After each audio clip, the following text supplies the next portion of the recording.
You won't dare touch me. My mom runs this neighborhood." Those words slammed into me like a punch to the gut, and for a second, I couldn't even believe a teenager had the nerve to say them to my face. But then again, this wasn't just any teenager. This was Tiffany, the spoiled daughter of Karen, our infamous HOA president. If you've ever lived under the grip of an HOA, you probably already know how bad it can be. Strict rules about how long your grass can be, fines if you put your trash out too early, letters for parking in the wrong spot. Karen was the kind of person who lived to enforce every single one of them. She wasn't just in charge of the HOA, she thought she was the queen of the entire neighborhood. And Tiffany? She had inherited every ounce of her mother's arrogance. She was loud, cocky, and walked around like the streets were her personal runway. It all started one Saturday morning, one of those perfect days when you finally get to enjoy some peace. I'd been up early, organizing my garage, polishing my tools, and finally admiring my ATV, which I'd spent months saving up for. It wasn't just a machine to me, it was freedom. Every weekend I'd ride through trails, mud, and open fields. It was the thing that kept me sane after working long weeks at my job. But when I walked out that morning, ready to take it for a ride, my stomach dropped. The ATV wasn't there. At first, I thought maybe I'd parked it behind the shed the night before, but when I checked, nothing. I searched the garage again, hoping my eyes were just playing tricks on me. Nothing. Panic started racing through my veins. My pride and joy was gone. My first thought was theft. But who would be bold enough to walk onto my property in broad daylight and take something that heavy and expensive? That's when it hit me, I had security cameras set up. I rushed inside, pulled up the footage, and my jaw clenched tighter with every second that played.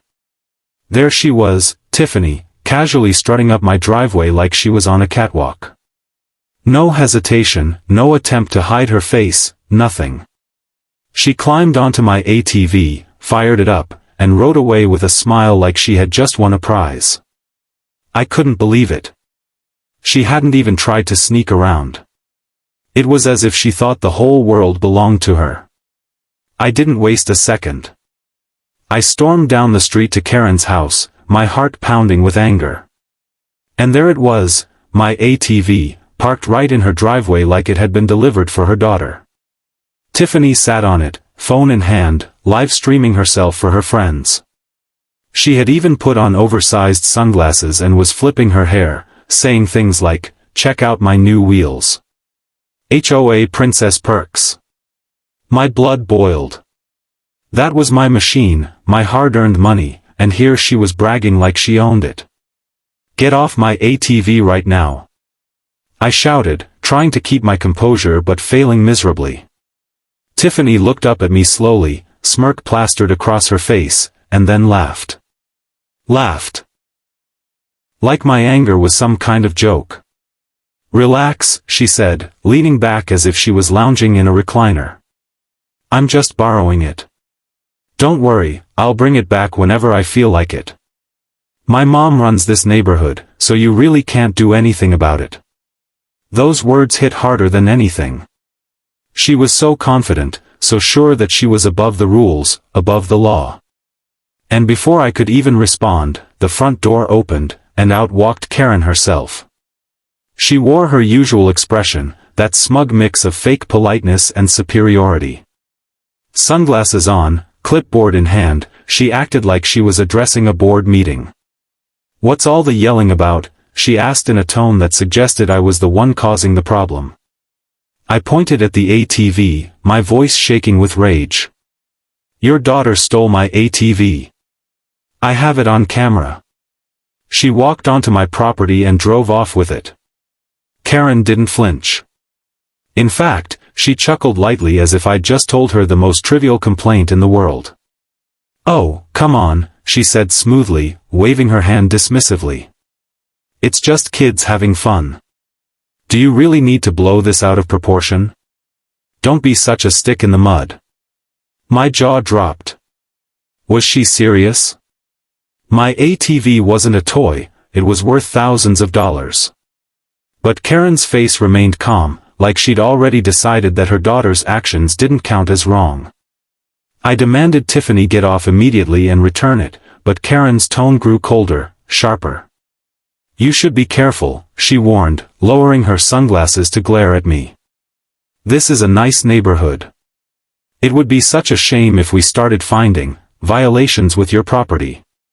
Maybe your grass is too long. Maybe your trash bins are out of place. You know how strict the HOA rules can be." It was a threat. A direct threat.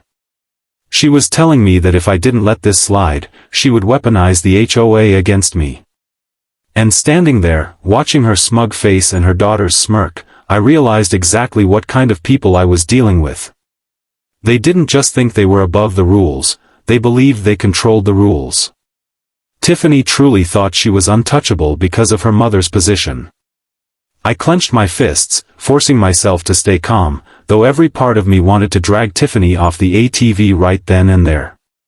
But I knew better. I knew if I made one wrong move, Karen would twist the story and paint me as the aggressor. She'd send the HOA after me, bury me in fines, and turn the neighbors against me. No, I had to be smart. I had to play their game differently. As Tiffany revved the engine, grinning at me like she'd won, something inside me shifted.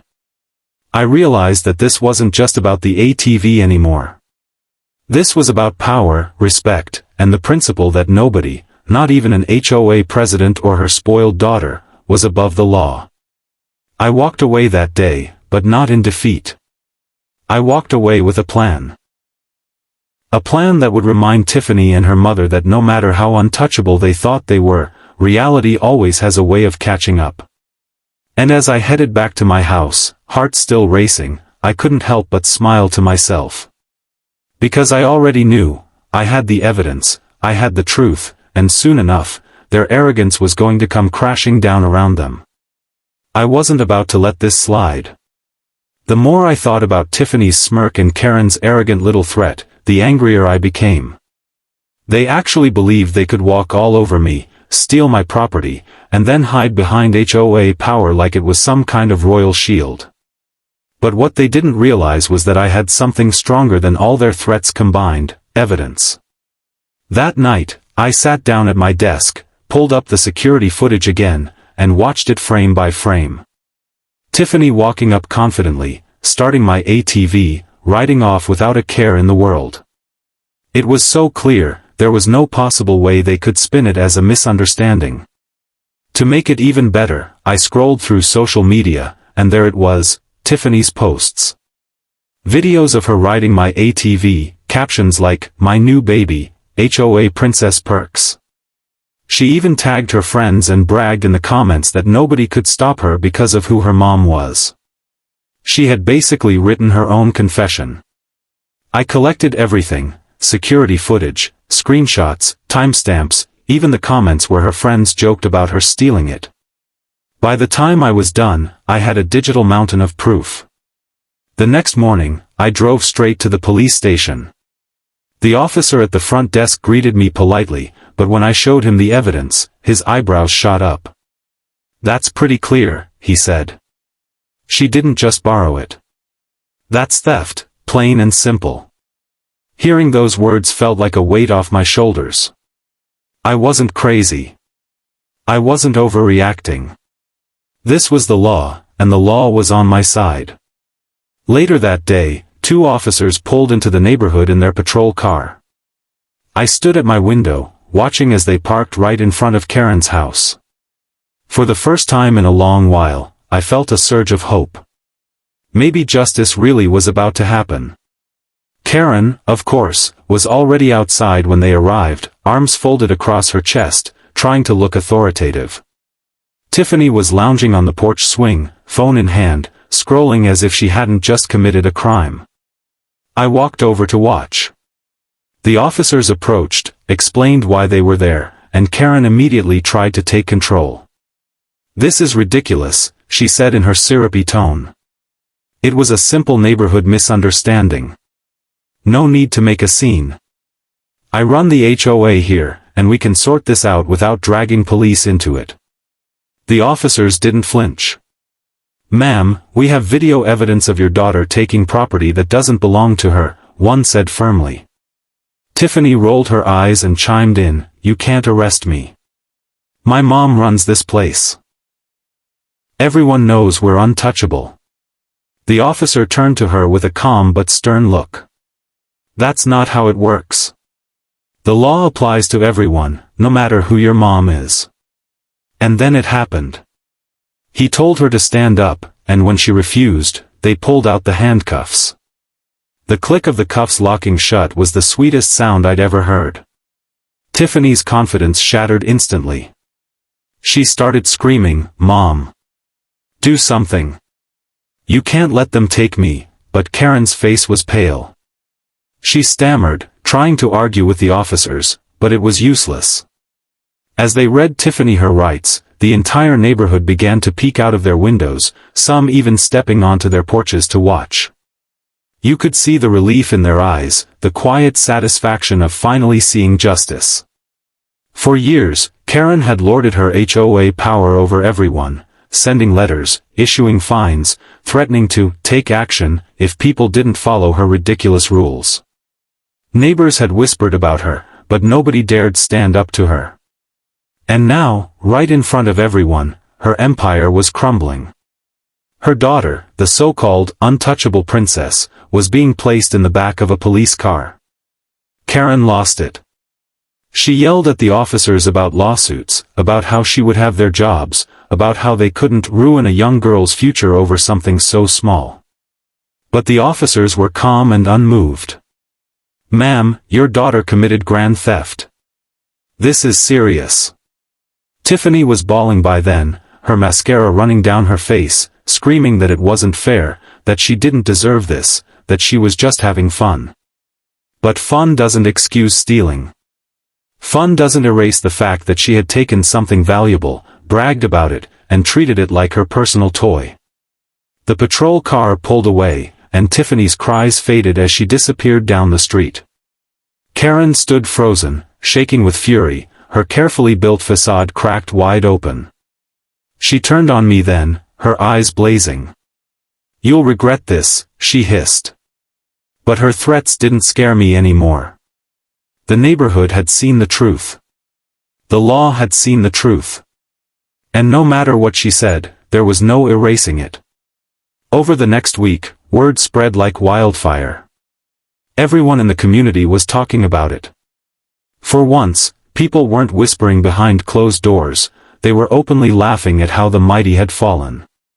The queen of the HOA and her princess had been exposed. Tiffany was officially charged, her record stained. It wasn't just a slap on the wrist, it was a reality check that would follow her for years.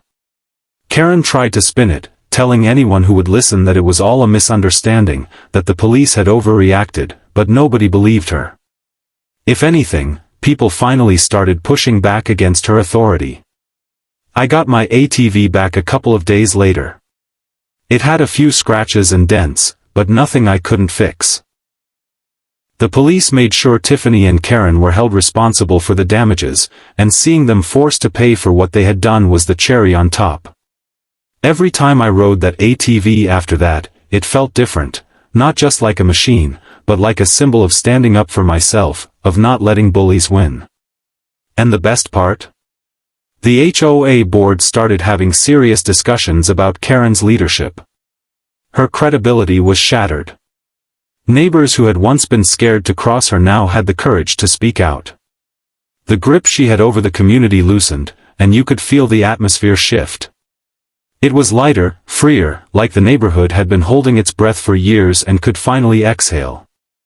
In the end, this wasn't just about an ATV. It was about respect.